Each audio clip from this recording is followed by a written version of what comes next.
Hi everyone, Mitch here, and today I'm going to be ranting on random things like I always have been doing. So, today is going to be the day that they're going to throw it back to you.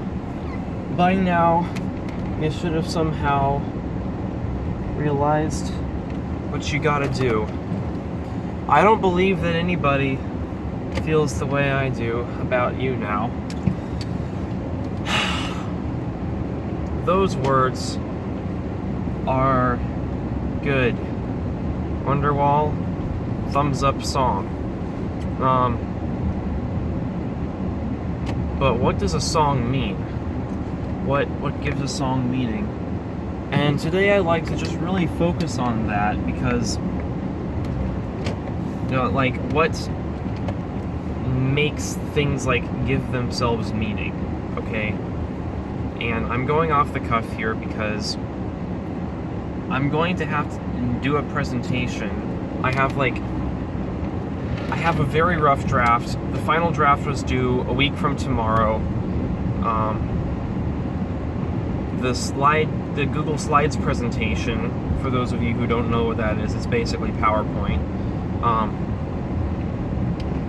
is due online tomorrow, and we're having practice of the thing in class tomorrow. And we've got another huge project with deadlines rapidly approaching that I'm a little bit behind on as well. But, anyway, for that, we have to basically talk for 15 minutes, and it has to be good and not use like and basically and that kind of stuff. So, and also no so's, probably. I don't know. It's meant to be with less filler. It's meant to be the least fillerful, most content. And here's the problem.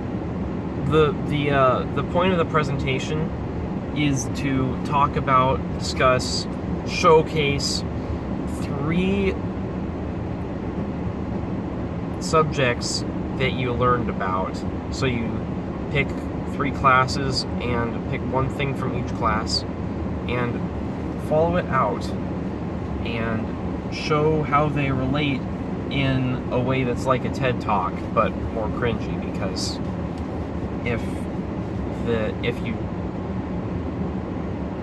I'm not sure what example to use, because the example that I've seen is kind of one that many people would tend to want to disagree with. Alright, did you notice the drastic improvements in audio there? That's because I turned the heater off in my car, because today is a warm day. But anyway, the example I heard of this was when a business sets out to be diverse and be inclusive and stuff, they start lowering the standards for supposed minorities and stuff. So, if your skin is a darker color, the darker color your skin is, the less well you need to do on your test to get into the school, because there's a set number that the school has to let in of your particular skin color. And so you end up with people who don't care as much because their barrier of entry was artificially lowered. And then you get people who have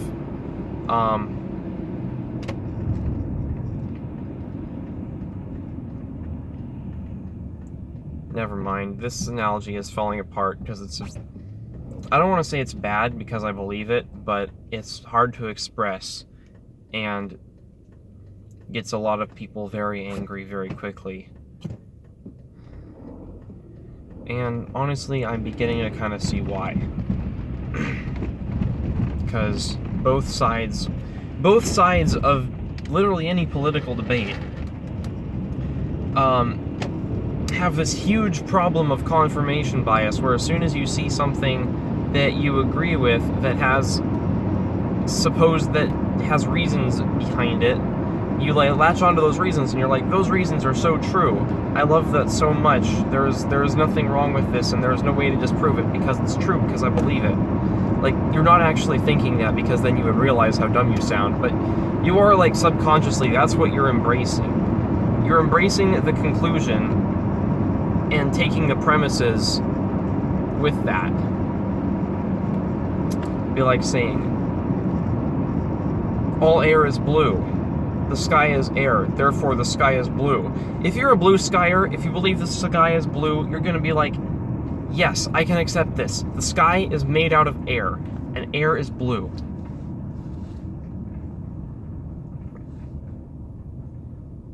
Be like, I am going to take this forth into battle. And then when someone points out that actually air can be any color depending what's behind it, and the blueness is an illusion caused by the sheer quantity of air, which is actually still clear or gray if anything, and the sun is actually what's causing it to be blue, you're gonna get super mad because you bought into that lie about the air being blue, and you're gonna want to defend the air being blue so much, even though the thing is, the important part isn't the air being blue, or even the sky being made of air. It's just the fact that the sky is blue, and you're losing sight of the fact in order to try to defend the premises that the argument you came to through confirmation bias rests on.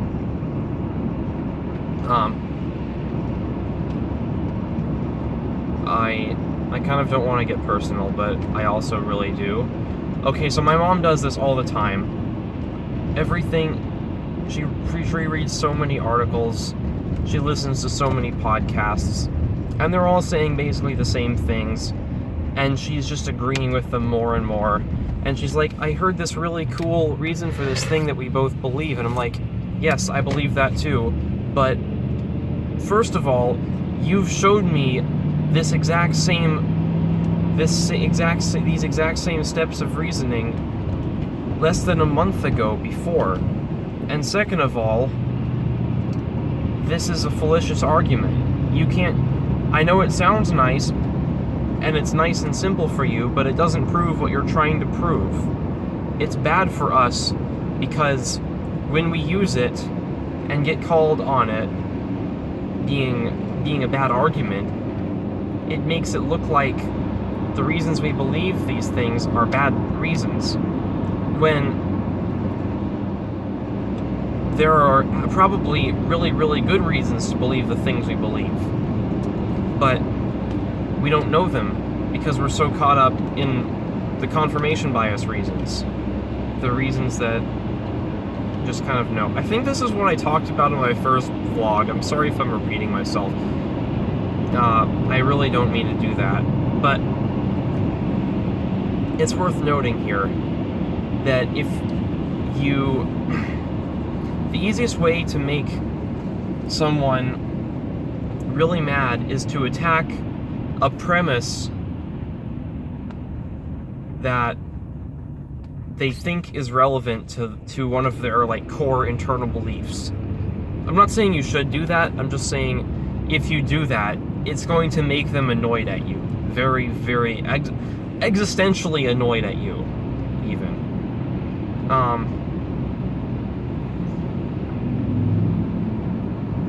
I made someone existentially at me.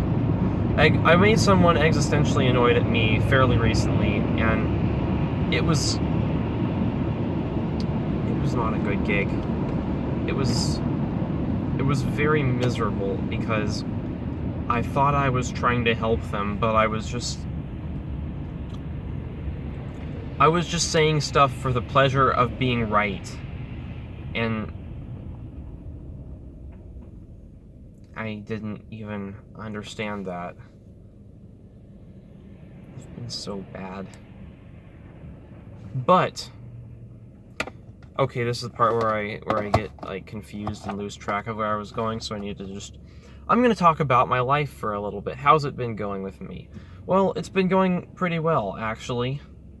I've got a pretty solid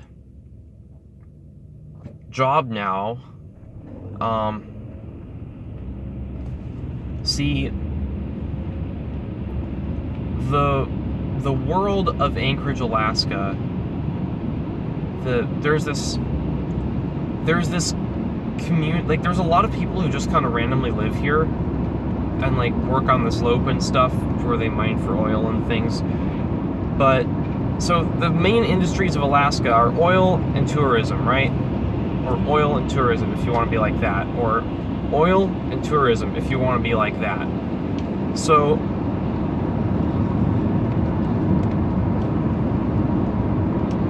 if it's an oil job, you're here for 2 weeks and then up north for 2 weeks. If it's a tourism job, you're here in the summer and off somewhere else in the nasty part of the winter, which is kind of nowish, where it's starting to melt, but also kind of not, and it's just really, really nasty. We don't have spring here, we have breakup. So we've got these piles and piles of snow in all the parking lots from all the times they've had to be shoveled and cleared and plowed. They just dump the snow in a corner and leave it there. That snow half melts, turns to slush, gets blown around by the wind, freezes again. The cars can barely move in a straight line, and then it melts again, and it's fine, except all the cars get nasty and dirty, and you can't tell what color they are because it's so wet and nasty. And then on top of it all, hey, there's an semi-undercover cop. Just drove by in the fast lane. I'm going under the speed limit, by the way, so because kind of everyone else around us is. But anyway, what am I saying? What am I saying?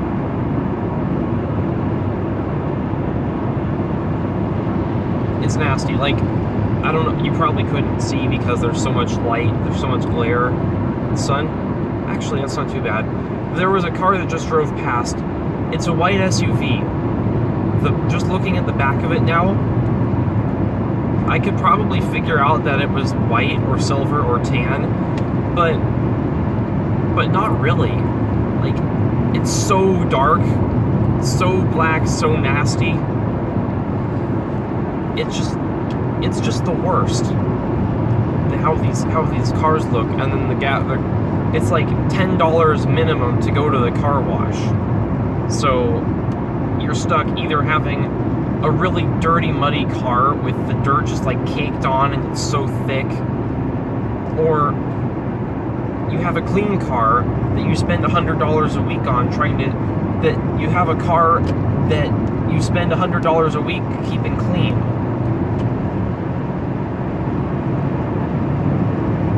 And that is, in my opinion, pretty nasty and pretty bad, but it is what it is.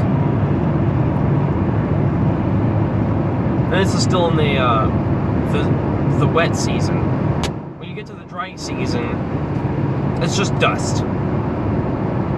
There's just loads of dust kind of everywhere on the roads. It's like, okay, I'm sure compared to an actual desert or anywhere that's like warmer than here, it's not actually arid and hot and dry, but it feels arid and hot and dry because I know I'm not used to deserts that are actual deserts that are actually arid and hot and dry.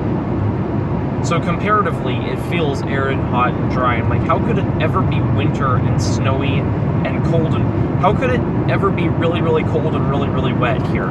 It just doesn't feel like it ever could. And then it is. And I'm like, how could it ever feel really, really warm and really, really dry here? And then it is. Like, it just... But no. So,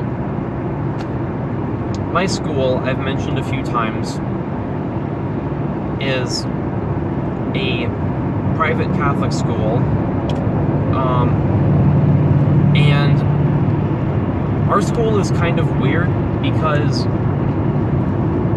a lot of its revenue streams are philanthropic giving, basically. So the school kind of counts on a certain amount of money from the big donors every year, and then we just kind of use that normally as if it were regular income. And we've got a new principal who came from out of state. He's been all the way around, and I've talked to him a few times. He's actually a really cool guy, but he's wanting to kind of get off of that somehow, and I don't know how he's going to, but he seems like a good idea like a good guy with good ideas, and I trust that he will. Things are looking up. Our last principal was pretty mediocre at best. She had this, I don't know how she ran the place. I don't want to speak badly about her, just kind of because I've been trained to believe that it's bad to speak badly about people, and I don't actually hate her as a person, but she had this tick where if you challenged her authority or called her out on some wrong judgment she made, she would go on the extreme defensive. She would lash out with all the power that her position could afford her. If you went against her and if you went directly against her, you would be punished. If you went indirectly against her and kind of buttered her up and gently explained something, she would go, "Yeah, I agree. I was kind of thinking that too." The keywords there being, "I was kind of thinking that too." She has to believe, and she has to have everyone else believe, that it was her idea, that every good thing that anyone thinks of is her idea, and she hasn't been an active contributor in any of the bad ideas. And actually, our new principal talked about this in class the other day, because we have him for a couple classes. He explained how people get promoted to the point of their incompetency. So, like, he started out with, I want to say computer science or something, and then, you know, they all start out with computer science. I'm probably going to start out with computer science or something. I don't know. It's a weird world out there. The default is you go to your local college with a computer science degree. You go to your local college for a degree in computer science to figure out what you're going to do with the rest of your life, right? And then maybe get into a tech job and maybe not get into a tech job. But